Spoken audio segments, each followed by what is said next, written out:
Zero tolerance was interpreted as the policy that separated children from their If I get arrested for DUI and I have a young child in the car, I'm going to be separated. When I was a police officer in New York and I arrested a father for domestic violence, legal asylees are not charged with any crime. when you're into the country illegally, it's violation 8 United States Code 1325. Seeking asylum is legal. If you want to seek asylum and go through the port of entry, do it the legal way. The Attorney General... Imagine sitting in a hearing room where everyone already knows the headlines. Children separated, zero tolerance, blame assigned. Now, imagine one side comes armed with outrage and the other comes armed with statute numbers. That contrast is why this exchange matters. Because beneath the emotion was a simple question: who is responsible when policy turns into consequence? In this hearing, Alexandria Ocasio-Cortez pressed former ICE official Tom Homan over family separation under the zero-tolerance policy. But the moment that stood out wasn't loud. It was procedural, and that's what made it powerful. How did we get to this point? How did we get to this point where we take children out of mothers' and fathers' arms? And, it dated back. Family separation, the way that we have seen it, where we take children away from their parents without due process, began last year under Secretary Kirstjen Nielsen. But I had to dig further, and our staff dug further. But where did this start within the administration? She implemented it, and we found a memo.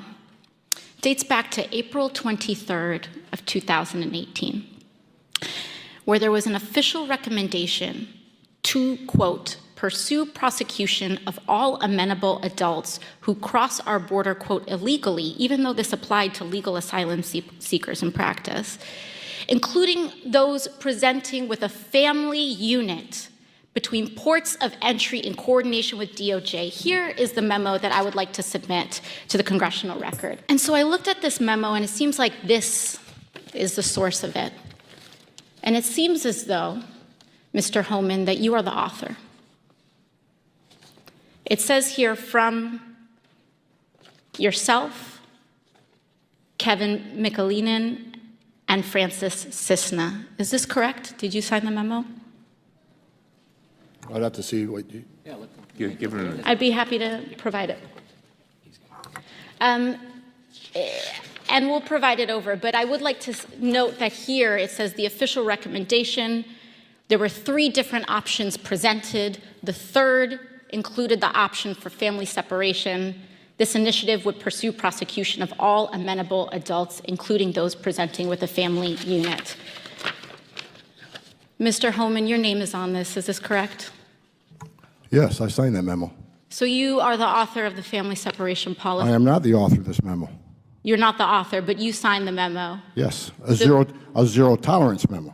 So you provided the official recommendation to Secretary Nielsen on for the United States to pursue family separation. I gave Secretary Nielsen numerous recommendations on how to secure the border and save lives. But it says here that you gave her numerous options, but the recommendation was option 3, family separation. What I'm saying, this is not the only paper where we've given the Secretary numerous options to secure the border and save lives. And so the recommendation, of the many that you recommended family separation. I recommended zero tolerance. Which includes family separation. The same as is with every U.S. citizen parent gets arrested when they're with a child. Zero tolerance was interpreted as the policy that separated children from their... If I get arrested for DUI and I have a young child in the car, I'm going to be separated. When I was a police officer in New York and I arrested a father for domestic violence, I separated that father from his family. Mr. Homan, with all due respect, legal asylees are not charged with any crime. When you're into the country illegally, it's violation 8 United States Code 1325. Seeking asylum is legal. If you want to seek asylum... Offensive that anybody would compare any federal employee, frankly, to someone who, the Gestapo or running Nazi concentration camps. That is very offensive.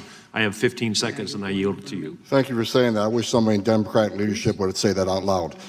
Look, You want to know why there's 50,000 people in detention? You want to know why we have 1 million illegal entries in the United States? You want to know why we have these issues? Because you have failed to secure the border. You have failed to work with this president to close the 3 loopholes we've asked for 2 years to close. So if you want to know why this issue exists, you need to look in the mirror. You have failed American people for not securing the border and closing loopholes. Mr. Homan, please respect the chair and the authority of the chair. The time of the gentleman has expired. I've asked you politely to let me go beyond my time, and you let other people go beyond their time, but not to Tom Homan. He don't get to go beyond his time. Mr. Homan, we have approved an agreement between the Republicans and the Democrats with the ranking member. We increased the time of one member of Congress who was interrupted by a protest. That is done with the approval of the ranking member. Please respect the chair's authority. I respect the chair's authority, but the chair... Mr. Homan! You work for me. I'm a taxpayer.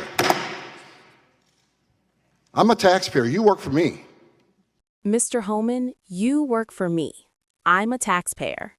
I'm a taxpayer. You work for me. That line landed hard, not because it was dramatic, but because it revealed something deeper about how power is understood in Washington. Oversight hearings are supposed to clarify accountability. Congress writes the laws, agencies enforce them. When outcomes are controversial, the public wants to know who made the call. Earlier in the exchange, AOC focused on a 2018 memo tied to zero tolerance. She pressed Homan on whether he recommended family separation. Homan acknowledged signing the memo, but argued he presented multiple enforcement options.